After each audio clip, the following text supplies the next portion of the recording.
Hi, I am Saim.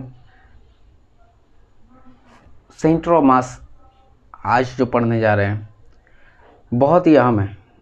हम मास तो अभी तक पढ़ते आ रहे थे, बहुत वक्त से मास ही पढ़ते आ रहे थे। फिर ये सेंटर ऑफ मास क्या है? एक्चुअली जब फिजिक्स पढ़ते हुए हम एक पॉइंट पर पहुंचते हैं, जब आधे फिजिक्स तक पहुंच जाते हैं तो सबसे वो टफेस्ट सिचुएशन पर पहुंचते हैं जहाँ पे हर चीज़ को हमें बदलना होता है। हमें मास को सेंटर ऑफ मास में, इनर्शिया को मोमेंट ऑफ इनर्शिया में, मोमेंटम को एंगुलर मोमेंटम में, वेलोसिटी को एंगुलर वेलोसिटी में, इन चीज़ों में बदल के पढ़ना होता है। उनमें से पहली चीज़ यही सेंटर ऑफ मास। अच्छा, अभी तक हम ये पढ़ क्यों रहे हैं? क्योंकि अभी तक कोई भी ऑब्जेक्ट है तो यूनिफॉर्म हम ये सब समझते थे कि अगर हम उस पर फोर्स लगा रहे हैं या कोई भी उसमें मोशन हो रहा है या कोई भी उस पर वर्क हो रहा है या कोई भी इसमें एनर्जी की तो या वेलोसिटी या एक्सेलरेशन कुछ भी हो रही है तो ऐसा या तो पॉइंट ऑब्जेक्ट था या एक ऐसा ऑब्जेक्ट है जो यूनिफॉर्मली ऐसा लगता था फोर्स उस पर लग रहा है, सिर्फ इस पर एक ऐसे मैंने धक्का दिया तो सीधा सीधा चला। लेकिन अगर लेट एज्यूम कि मैंने इसको यहाँ पर फोर्स लगाया तो क्या ये पूरी पूरी ऑब्जेक्ट सीधी चल जाएगी? नहीं, बल्कि ये गिर जाएगी अगर मैं ऐसे मारूंगा तो। क्यों? क्या रीज़न है? फिर बहुत सारे ऐसे ऑब्जेक्ट की तो बहुत ही यूनिफॉर्मली है, बहुत सारे ऐसे ऑब्जेक्ट्स होंगी जो कि बहुत ही यूनिफॉर्म नहीं होंगी। या यूँ अज़ूम करो ऐसे, अब इसकी सेंटर मास पूरी बीच में नहीं होगी बल्कि ये थोड़ी हल्की है, इधर थोड़ी भारी है, तो कहीं ना कहीं इधर होगी। यही सेंटर ऑफ मास है कि जहाँ पर हम उसको बैलेंस कर पाएंगे।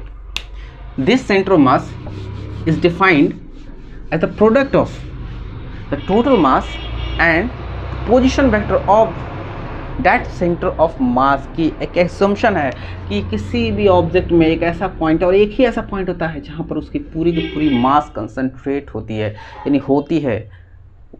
ये नेचर बिहेवियर है किसी भी चीज़ का, किसी भी ऑब्जेक्ट का, किसी भी मैटर का, कि उसके सेंटर ऑफ मास तो मान के चलो कोई भी एक रैंडम एनी ऑब्जेक्ट है, इसकी सेंटर ऑफ मास मानते हो यहाँ है, यहाँ पर है। हमें पता चल गया किसी तरह से भी कि सेंटर ऑफ मास यहाँ पे है। अभी तो पूरी आगे के लेक्चर्स में पता चलते रहेगा कि कैसे पता चला हमें। तो हम मानता हूँ, मैं यहाँ से इसको रेफरेंस ले रहा हूँ, यहाँ से देख रहा हूँ, इसको ओ सेंटर मान लेता हूँ, 0 पॉइंट यानी रेफरेंस पॉइंट जहाँ से मैं इसको सेंटर ऑफ मास को देख रहा हूँ। तो मैं अब कहूँगा ये पोजीशन वेक्टर है सेंटर ऑफ मास की, इस रेफरेंस से ये है आर सेंटर ऑफ मास। ठीक है, मैंने RCOM लिख दिया या RCM लिख दूँ, ये समझ सकता हूँ। तो this is the centre of mass, अगर ये पॉइंट जो है, ठीक है। CM लिखूँ या सेंटर ऑफ मास लिखूँ, चीफ मिनिस्टर नहीं होगा इससे मतलब। तो अब मैं ये कहता हूँ कि चलो ये पूरी जो ऑब्जेक्ट है ये छोटे छोटे मासेस से बनी होगी, छोटे छोटे। तो मैं और इसमें मान लो कि वो छोटे छोटे एम मासेस है, छोटे छोटे एम, छोटा एम, M1, M2, M2 और इस तरह के आई नंबर ऑफ छोटे छोटे मासेस से बनी है। तो मान लो कि यहाँ पर कोई ये छोटी सी मास है और ये MI मास है। अब जहाँ से मैं जिस पॉइंट रेफरेंस यानी 0 से जहाँ से मैं इसकी position vector centre of mass की पोजीशन पूरे की ले रहा था, तो एक small for a small piece of mass MI the position vector will be this RI. So very simple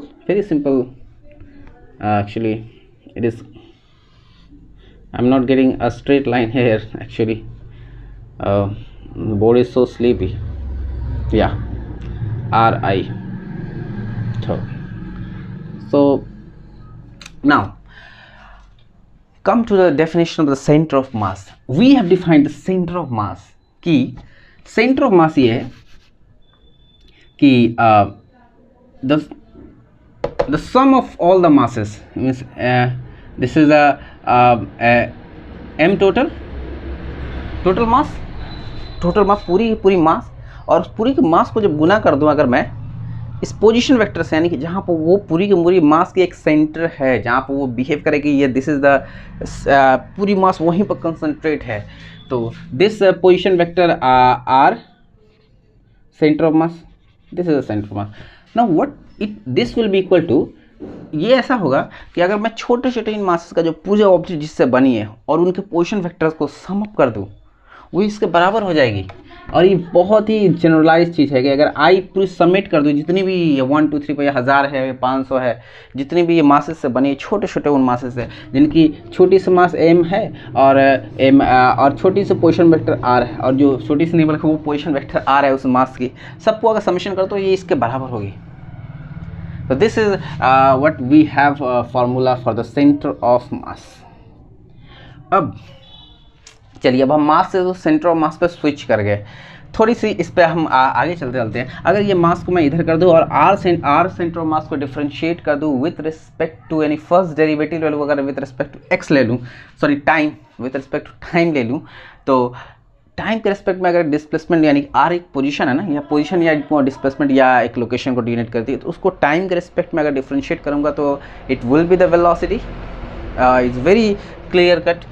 So first d by what I am doing this, I am doing the d by dt of this whole, और उस पहले इसको मैं इधर ले आता हूँ, ठीक है, बाद में भी कर सकता था, तो चलो इधर मैं ले आया। So this will B dr by dt, so it will be velocity of center of mass equals to ये एम आई है। अच्छा, ये एम आई जो है तो एम ये टोटल आई को जो पूरा सम अप कर दो, अगर ये पूरा सम अप कर दो, ये टोटल मास हो जाएगी एम टोटल। ओके नाउ, और ये जो no so let not sum it total, actually it is both, so it has already been total, so it is when हम जब इसको यहाँ लाते हैं तो 1/m टोटल तो यहाँ आ ही जा रहा है। तो ऐसा करते हैं कि हम इन दोनों को ही देख लेते हैं, तो ये mass into that displacement, mass into displacement है अभी। अच्छा, अगर डिफरेंशिएट कर दूंगा तो मास तो कांस्टेंट है, तो कांस्टेंट रह जाएगी, और डिस्प्लेसमेंट ये वाली जो पार्ट है ये वेलोसिटी में चेंज कर जाएगी, यानी कि ये यहाँ पर ऐसे लग जाएगी, ये dt आके इस पर, तो ये वेलोसिटी mv हो जाएगी, एम आई वी आई हो जाएगी, ये एक्चुअली एम आई वी आई हो जाएगी। तो ये तो लगती है जैसे कि पी आई, यानी कि ये क्या है, momentum, this is the momentum P I, mass and velocity momentum, simply वही चीज़ें हैं। लेकिन हम इसको ऐसा नहीं लिखते हैं, बल्कि पी आई नहीं लिखते हैं, बल्कि हम क्या कर लिखते हैं कि टोटल को एडअप कर देंगे, P1 P2 P3 जितने momentum each of this total, ये जितने भी मास है इसको हम एडअप करें, टोटल मास होता है अगर, और जितनी पोजीशन वेक्टर एडअप करते हैं तो लास्ट में तो फिर ये RCOM हो जाता है, ऐसा ही हो जाता है। लेकिन हम रिवर्स नहीं करना चाहते, बल्कि हम ही चाहते हैं कि इसको नीचे ले आया और इन दोनों को एक क्वांटिटी हो गई, क्योंकि हम डिफरेंशिएट के टाइम से, तो ये मोमेंट जैसे ये वेलोसिटी में चेंज कर गई, तो ये टोटल ये मास इनटू वेलोसिटी करेंगे तो मोमेंटम हो जाएगी, तो मोमेंटम और इस टोटल को जोड़ेंगे तो पी टोटल हो जाएगी। ठीक है, अब हमारे पास क्या आ गई सिंप्लीफाइड, कि इसको बाद में फिर यहाँ ला दो या इसको P total by M total लिख दो, तो this is the main formula. तो सिंप्लीफाइड करके पी टोटल यानी momentum total is mass total, या पहले भी यहीं रहने देते हम, कोई दिक्कत नहीं थे, multiplied by velocity of the centre of mass, this is very simplified. अच्छा, पहले भी हम पढ़ते हैं मोमेंटम क्या है, मास एंड वेलोसिटी, अभी भी मोमेंटम क्या है, मास एंड वेलोसिटी। हाँ, अब बस ये करेंगे टोटल जो मोमेंटम सिस्टम के यानी पूरे ऑब्जेक्ट की, और उस टोटल मास है और उसकी सेंटर ऑफ मास की जो वेलोसिटी है। ये बहुत अजीब चीज़ है कि वेलोसिटी क्या सेंटर ऑफ मास की अलग अलग होगी, या जनरली अगर मैं एक हाथ में एक रैकेट रखा हूँ, स्क्वैश रैकेट, इसको फेंकता हूँ तो ये पूरी ऑब्जेक्ट सीधी ऐसे नहीं जाएगी, अगर या ऐसे टम्बलिंग करते हुए जाएगी, टम्बलिंग ऐसे अगर फेंकता हूँ, या ऊपर ही फेंकता हूँ, देखो मैं ऐसा सीधा फेंका तब भी टम्बलिंग कर रही थी हल्के सी। लेकिन जो उसका सेंटर ऑफ मास हो गया, मान लो किसी एक पॉइंट पे थी, यहाँ पर सेंटर ऑफ मास मान लो, तो वो पॉइंट एकदम वो एग्जैक्ट वैसे ही बिहेव करे जैसे एक पॉइंट मास बिहेव करती है, या एग्जैक्ट सिमिलर और प्रेडिक्टेबल फैशन में जाएगी, यानी कि जो सीधी जा रही है तो सीधी जाएगी, अगर पैराबोलिक जा रही है तो पैराबोलिक जाएगी, वो नहीं बदलेगी। हाँ, जैसे कि हैमर को बदले, एक हैमर फेंका ऐसे, अगर ग्रेविटेशन एक्ट कर रही है तो वो हैमर की जो सेंटर ऑफ मास होगी वो एकदम पैराबोलिक रहेगी, उसके पास में कोई फर्क नहीं है, लेकिन पूरी हैमर ऐसे घूमते हुए जाएगी, कोई भी हैमर ऐसे जनरली फेंके तो, यानी कि this formula is except for the behaviour of that particle which is not so uniform, कि अभी तक जो हम पढ़ते आ रहे थे। So this total momentum is total mass into that velocity of center of mass. Like this was simply of mass into mass total mass into position vector of center of mass था। उसी तरह यहाँ velocity of center of mass हो गया। उसी तरह थोड़ी सी अगर हम आगे बढ़े, तो हम क्या, अच्छा हम जानते हैं कि इम्पल्स के बारे में हमें पता होगा। अगर हम इस वेक्टर, अगर इसको डिफ्रेंशिएट करेंगे टाइम के रेस्पेक्ट में, अगर अगेन मोमेंटम को अगर हम डिफरेंशिएट कर दिया टाइम के रिस्पेक्ट में, यानी कि यहाँ से अगर मैं कहूँ कि डबल डिफरेंशिएट कर दिया मैंने चीज़ों को, तो वो या सेकंड डेरिवेटिव भी कहते हैं जो हमारी लैंग्वेज में, तो मोमेंटम को अगर हमने डिफरेंशिएट टाइम के रिस्पेक्ट में, तो हमें ये पता होना चाहिए rate of change of momentum क्या होती है। Rate of change of momentum क्या होती है? Rate of the change of momentum impulse होती है, एक फोर्स होती है। रेट ऑफ चेंज एक फोर्स होती है। अच्छा ठीक है, अच्छा ये डी बाई डी टी यहाँ भी लगेगी, तो ये तो मास तो अपना कांस्टेंट ही रहेगा, तो यहाँ पर ये लग जाएगी डी बाई डी टी, एक यहाँ पर इस वैल्यू पर लग जाएगी डी बाई डी टी, इधर साइड भी लगेगी, तो ये तो कांस्टेंट है, बाहर चली जाएगी अगर लगेगी भी तो वेलोसिटी का डेरिवेटिव एक्सेलरेशन हो जाता है और मोमेंटम का फोर्स।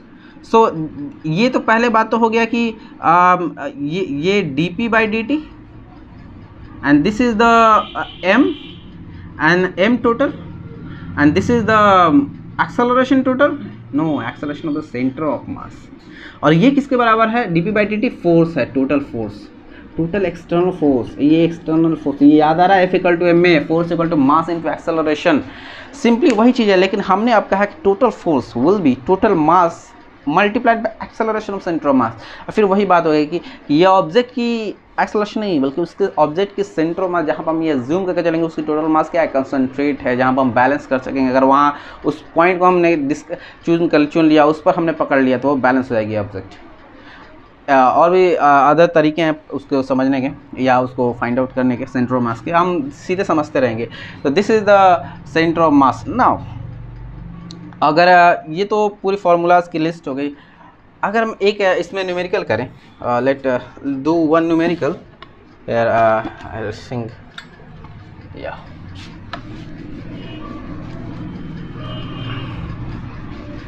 तो इट इज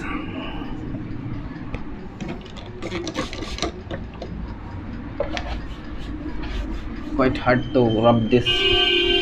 अगर हम एक इक्विलेटरल ट्रायंगल के जो उसके तीनों कोण हैं, तो वर्टिसेस पर अगर मैं एज्यूम करूँ कि कोई 3 मासेस रखा हूँ मैं, और वो मासलेस जो इक्विलेटरल ट्रायंगल बन रहा है, तो वो एक मासलेस स्ट्रिंग से मैंने 3 मासेस को जोड़ दिया है, यानी कि कोई धागा है या कोई चीज़ से जोड़ा है तीनों मासेस का, एक सिस्टम बना दिया है 3 फ्री मासेस का। लेकिन अगर मैंने जब उसे जोड़ा है तो पूरी एक सिस्टम बन गया है, लेकिन उसको मास ऑफ द स्ट्रिंग जिससे जोड़ा है उसका मास को नेग्लिजिबल मान के चलता हूँ, अगर मान लो एक आइडियलाइज कंडीशन में, ठीक है। तो चलो, तो अगर मैं एक रेफरेंस पॉइंट लेता हूँ पहले, ये रेफरेंस 0 रेफरेंस है, मान लो यहाँ से एक मास यहीं पर रखी गई, तो लिखना ज़रूरी नहीं है, तो ये तो मैं कह दिया हूँ कि ये वाई एक्सिस है और ये एक्स एक्सिस है, ठीक है, ठीक। तो ये एक मास है, एक मास ये है m मास, ठीक है। अच्छा, एक स्ट्रिंगलेस मासलेस स्ट्रिंग है, जो ये इसको मैं ऐसे स्ट्रिंग से कटा हुआ नहीं दिखाना चाहिए, बस दिखा रहा हूँ ताकि इसे कोई मतलब नहीं, जुड़ी हुई है सिस्टम। तो ये 2m मास है, कोई m वैल्यू है जिस पे, यानी m मान लो 5 किलो तो ये 10 किलो और ये 5 किलो है, ये मतलब। और ये इक्विलैटरल का मतलब ये अगर ये l लेंथ का है, ये भी l लेंथ का है और ये भी l लेंथ का है, और यहाँ से ये भी, ये तीनों जुड़े हुए हैं सिस्टम, और ये m मास का है, ठीक है। यानी कि इस तरह से ये 3 m मास के, अब ये मासलेस स्ट्रिंग जुड़े हुए पूरे सिस्टम है। इसकी अगर मान लो सेंटर ऑफ मास, मान लो यहाँ पर है सेंटर मास, मान लो you get this is the centre of mass, let assume, तो this is the position vector of centre of mass, अगर होती तो, ठीक है। चलो, अगर होती तो सेंटर ऑफ मास, लेकिन हमें पता करना है, ठीक है। अच्छा, ये बताइए पहले, आप हमें बताइए टोटल मास कितनी है? टोटल मास कितना है? m 2m, यानी कि टोटल मास कितना है? m टोटल 4m है, ठीक है। हमें क्या पता है कि यानी कि 4m into position vector of centre of mass equals to, ठीक है, इक्वल ये एम आई आर आई हो जाएगा, यानी कि 3 एम आई आर आई, यानी आई 1 to 3 हो जाएगा ना, यानी कि आई का मतलब पहले से हम जानते हैं आई क्या है, वेयर आई इज़ 1 to 3, ठीक है। क्योंकि तीन ही है ना वैल्यू, तो आई का मतलब m1 m2 m2 एक एक करके तीनों को रख देंगे, यही मतलब था फॉर्मूला का हमारा। ठीक है, चलो यही लगता था। अच्छा पहले हम आते हैं, अब एक एक करके तीनों को रख दे, लेकिन हम एक में यही आता हूँ कि ये जो आर सेंटर ऑफ मास है, इसकी एक एक्स एक्सिस होगी और एक वाई एक्सिस होगी कहीं से नहीं, एक्स होगी एक वाई होगी, यही तो होगी। तो पहले एक्स को कैलकुलेट कर लेता हूँ, तो मैं 4m मास और R centre of mass X axis की तरफ सेंटर ऑफ मास कैलकुलेट करता हूँ। और तो मैं यूँ लिखता हूँ कि यानी कि तीनों को इसका क्या मतलब है, ये जोड़ना है, we have add up, add 3 यानी कि आई का मतलब ये कि 1 को फिर 2 को फिर 3 को, फिर ये समेशन का मतलब ऐड का, यही मतलब होता है। तो पहला क्या है, तो एक्स एक्सिस में देखता हूँ, पहला तो एम ये है, तो एम का है ए मास तो एम में था, और पोजीशन वेक्टर क्या है यहाँ, तो 0 है ना, रेफरेंस से तो 0 है, इंटू 0 थी तो 0 हो गया। चलो ये दूसरा वाला का एक्स क्या है, तो ये आधा एल है, 1/2 L/2 है, आधा है ना यहाँ से एक्स तक, तो मास कितनी है लेकिन 2m इंटू आधा बटा 2 यानी L/2 था, L/2 ठीक है, 2 से 2 कट गया, यहाँ पर ml बच गया। ठीक है। और तीसरा क्या था, तीसरा ये था, तो तीसरा ये m इंटू एल। ठीक है, चलिए तो ये हमारे पास कितना हो गया, 2 ml हो गया। ठीक, अच्छा ये बटा 4 उधर चला गया डिवाइड में, तो ये बाद में डिवाइड हो जाएगी, यानी हमारे पास एक तो आ गया आर एक्स क्या हो गया, यानी centre of mass 2 ml/4, 4m, 4 से m से m कट गया, 2 से 2 कट गया, यानी कि L/2 हो गया।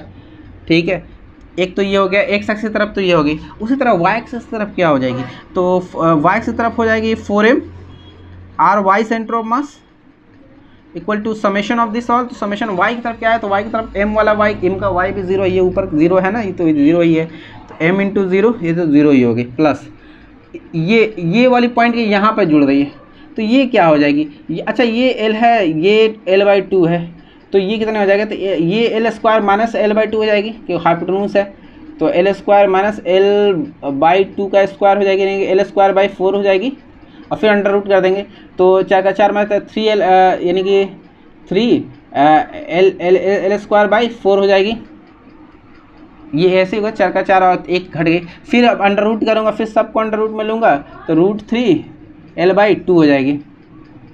ठीक है, √3L/2 है, यानी कि इसकी वैल्यू कितनी हो गई, √3L/2 हो गई, √3L/2 हो गई। तो सिंपली मैंने क्या किया, ये 2m मास है इंटू √3L/2 कर दिया, 2 से 2 तो कट गया, √3m बच गया, और फिर जेड वाली कितनी, ये थर्ड वाले भी 0 है, प्लस m इंटू 0, तो ये भी तो 0 ही हो गई, यानी कि ये हो गया √3LM हो गई। ठीक है, √3LM हो गई। अच्छा ये 4m फिर इधर डिवाइड में चला गया, तो R Y centre of mass क्या हो गया हमारा, R Y centre of mass हमारा हो गया √3LM/4m, तो m से m कट गया, तो √3/4L हो गया, √3/4L, तो ये तो x और ये y हो गया, यानी this is our centre of mass, R centre of mass की L/2 x हो गया, कॉमा √3L/4 y की तरफ हो गया, तो यहीं जहाँ पर ये एक्सिस मिल जाएगी दोनों, that will be our the centre of mass. ये तो एक एनालिटिकल कंडीशन हो गई जानने की, we will know more to practical, hope you are doing well, thank you.